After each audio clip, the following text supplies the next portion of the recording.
Hello, friends, and welcome back to the shop. Today is Sunday, October 19th, and it's actually a pretty nice day here in southeastern Pennsylvania. Going to get up to about 70 degrees, and it's time to start raking the leaves. Ah, and it's spooky season. As you can see, I've started the decorating. Got the Count out there. I haven't named him yet, but the Count in his framed coffin. And a new addition this year,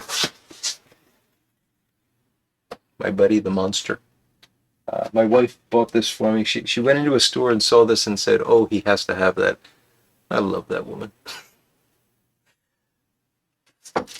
So yeah, we're slowly gonna bring out more and more. We're eventually gonna have we're gonna have a Halloween show on Halloween, since we'll be Friday night. Friday night live stream is on Halloween. So I know a lot of guys will be out with kids and whatnot, but you can watch the recast, and a lot of us older guys don't have that to worry about. So we'll still get together and have some spooky talk. Probably going to do a trivia, like maybe a classic horror movie trivia, something like that. But I have to look into that and see what I can find. Anyway, enjoying some coffee because I'm about to deal with the furnace coming up.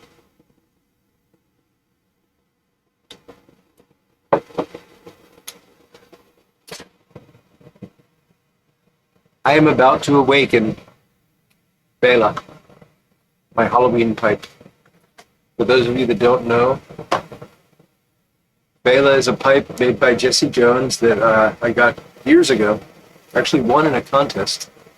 And Bela sleeps all year in his custom-made coffin. Jesse made the coffin. And he sleeps with his buddy Igor, who is the tamper. And they only come out usually the week before Halloween. I'm taking them out a bit early this year because. And yeah, I smoke it during the Halloween season. Only has ever had Haunted Bookshop in it, because that's the official tobacco of October. And then the day after Halloween, he goes back to sleep and does not awaken again for another year. So this is, in all honesty, the first time I've opened this box. There's going to be a pipe in it, but so we open it up, and there you can see Bela resting in his cape, and we shall awaken. There you go. That is the Halloween pipe. Look at the little skulls around the band. I love this. It's kind of a shame to just have it for Halloween, but. And Igor. Igor was a gift, was made for me by my dear friend Danny Shore. I miss you, Danny. And Danny used to go along the beach and collect bottles, actually. And he came across this bone, and he thought, well, that would make an interesting tamper. I have no idea what kind of bone that is. It does make an interesting tamper. So that's become my Halloween tamper that sleeps with Bela and only gets used during a week or two before Halloween. So let's get her packed up with some Haunted Bookshop and get on to talking about what I wanted to talk about today. So during the live stream this past Friday, we got to talking about horror movies and spooky stuff and whatnot. Oh, furnace is finally done. Sorry about that. Yeah, horror movies, and somebody asked, what's the scariest movie you've seen? And we had a lot of pretty diverse answers to that. And we got to talking about clowns and dolls and what scares people, what is scary. And I thought about it more, and what is this whole idea? We're going to scare ourselves. We're going to watch a movie that scares us. Why do we do that? It's kind of a strange thing when you think about it. We're activating a very primitive fight or flight type response, and for some reason getting a kick out of it. Doing it on purpose. Why do we do that?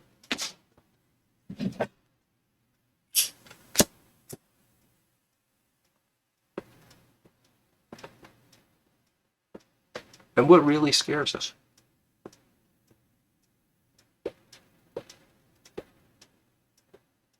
What is the scariest thing that you can imagine?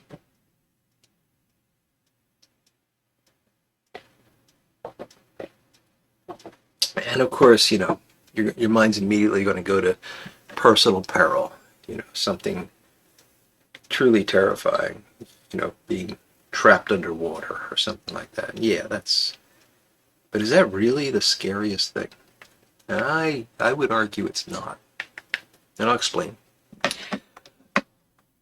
But first off, why do we do this? Why do we watch horror movies?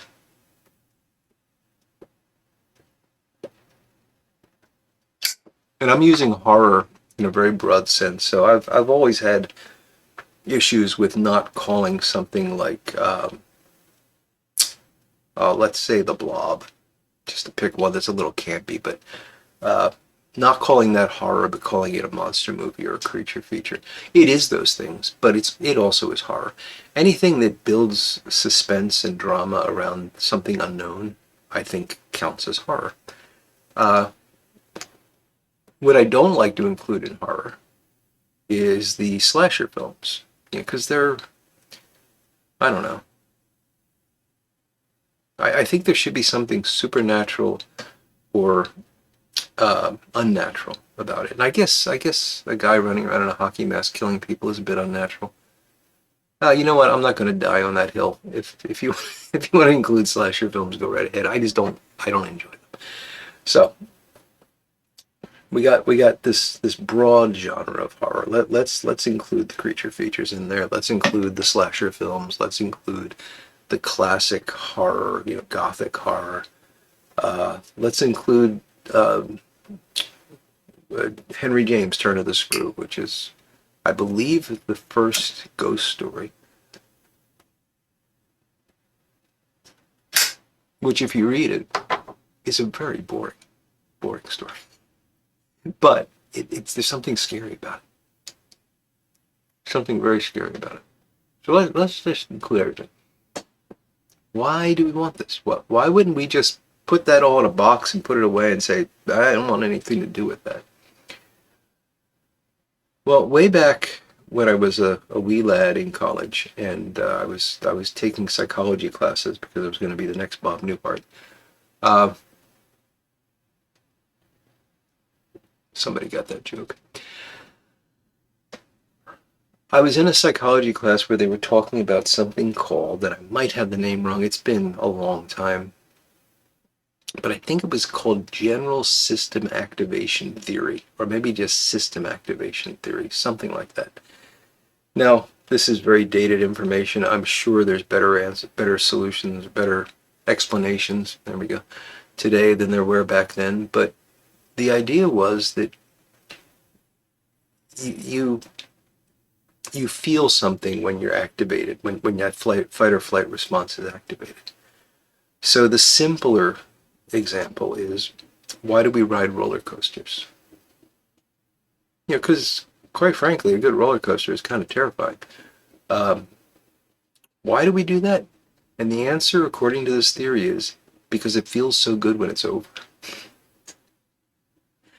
It's that sense of it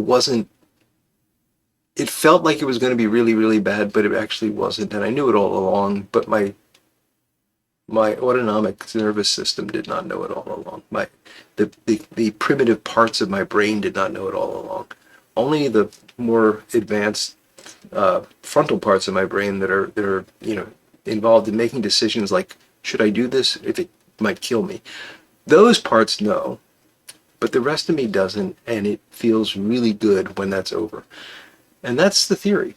Now, I don't know if that's true or not, but we do it for the thrill. I mean, definitely the thrill is what's feeding us. But then again, I really love to watch Frankenstein or Dracula, the 1930s movies. I've seen those things so many times. There's nothing in that gives me a thrill. I just love watching them. I love the story. I love the quality of the film and how the actors portrayed the parts and everything. I always learn something from those. No, I don't learn something. I always see something new, I guess. So I'm not watching that for the thrill, but then maybe that doesn't count as horror anymore. I don't know.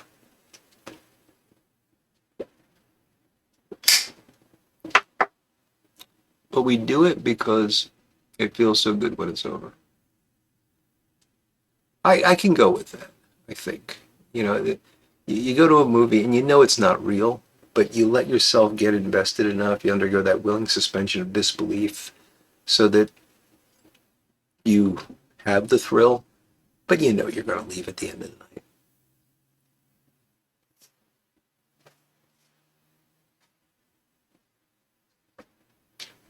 So what's really scary then?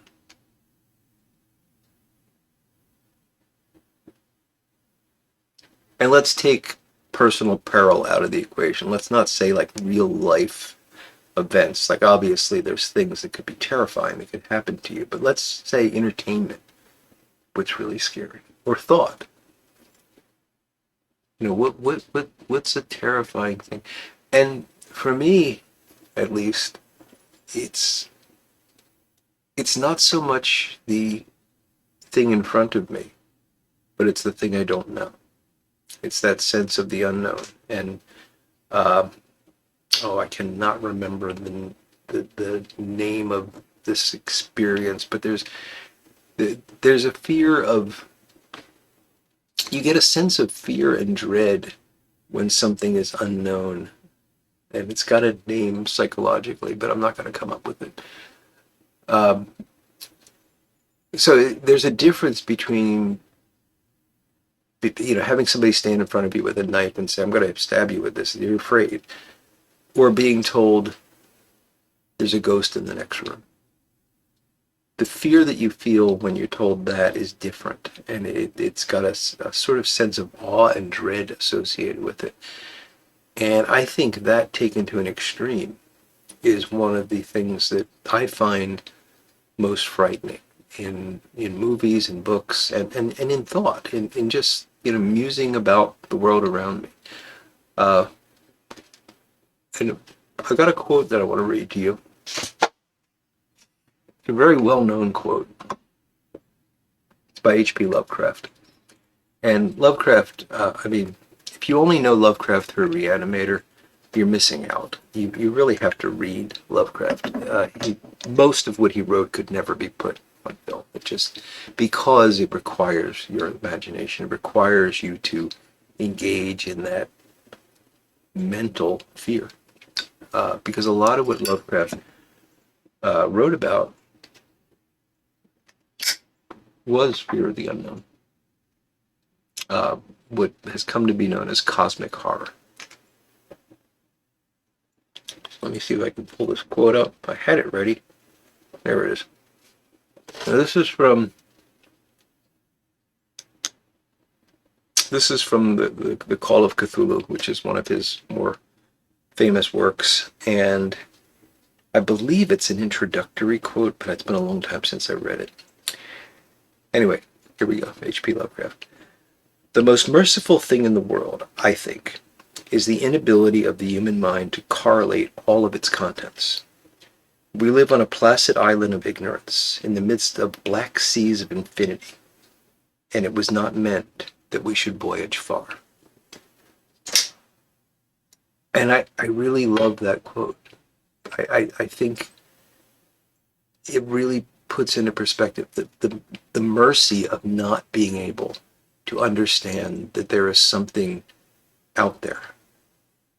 The fortunate situation we're in that we cannot voyage far in that world, in the true world, the world that we don't know about. There's this unknown world around us. There are these unknown, in Lovecraft's universe, these unknown beings, these unknown old ones that can reach in at any moment. But we don't know they're there. If we could see them, we'd instantly go insane. And that's the foundation of most of Lovecraft's work. But if you think of that, is really, truly terrifying. That the world I'm looking at, the sensory experiences I have every day, the things that I think are real, might be surrounded, wrapped in a larger reality that I have no access to, and that could actually squash me like a bug. So that to me is one of the scariest things. Now you might say, oh no, it's being chased by a squirrel in a clown costume, which is kind of scary, but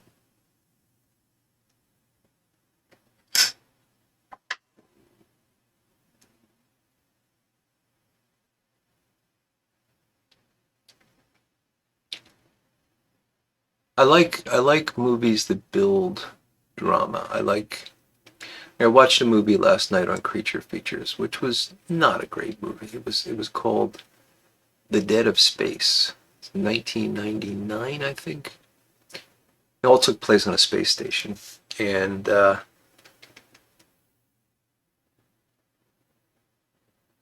it did a great job of building drama. So while I would not recommend it as a movie, quality wasn't great, plot was okay, but they tried to do too much with it, I think. But it made me feel something. I got that sense of um, fear from it.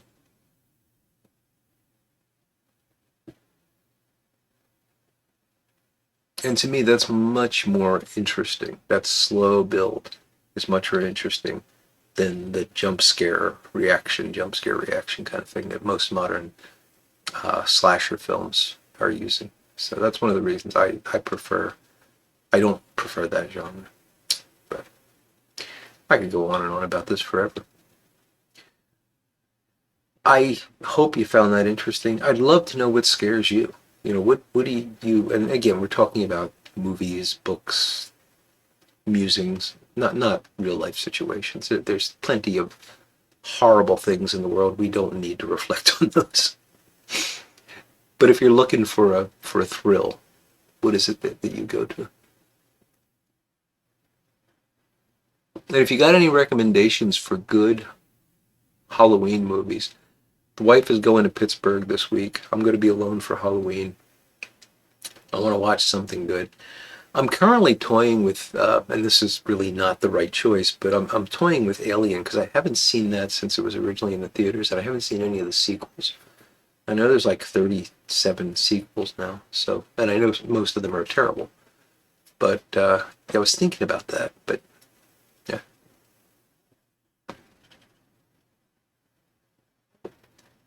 So, this coming Friday, you're not going to want to miss this. On last Friday's live stream, we did a test run with some Fractured Fairy Tales. This coming Friday, we're going to watch It's the Great Pumpkin, Charlie Brown. They took it away, so we're putting it back on. I know. So I just for putting Fractured Fairy Tales, which by the way I got from another YouTube channel, so it's already on YouTube. Just for putting that into the middle of my live stream, I got not a copyright strike, but a notification that my video couldn't be monetized. I'm not monetizing it anyway, so it's not a problem. Somebody else is monetizing it now, which is kind of interesting. So that was for Fractured Fairy Tales. I got a feeling that the peanuts are not gonna last that long. So if you want to watch it with us, tune in on Friday night. I can't really even guarantee that they're not going to shut it down in the middle. We'll see what happens. I don't know that they do that, but it's possible. It's only 20 minutes. If we can get through that 20 minutes, we'll be safe.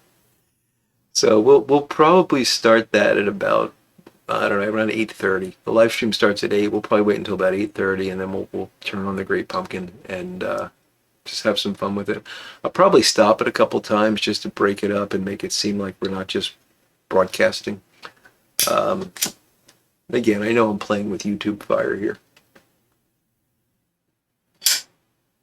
but it'll be fun. And then the next Friday, which is Halloween, we're going to do a trivia contest. I'm not going to have any prizes because I haven't figured out how to do trivia on YouTube where everybody sees the same thing. And that's a real problem. I mean, I can't, if you answer in the chat, the order that the answers come in on my end is not the same as the order on your end or on somebody else's end. The orders can be different because of network latencies and stuff. If anyone knows of a way to do a trivia contest fairly on YouTube, I would love to know about it. I doubt that I could get it incorporated between now and Halloween, but if there's a way to do that, I'd love to know.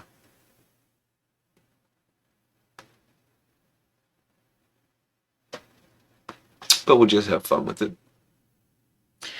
And I don't know, maybe next weekend, which will be the next Sunday, will be the last Sunday before Halloween. Maybe we'll do something like a spooky reading or something. Maybe I'll read The Raven. I'm not going to read The Raven.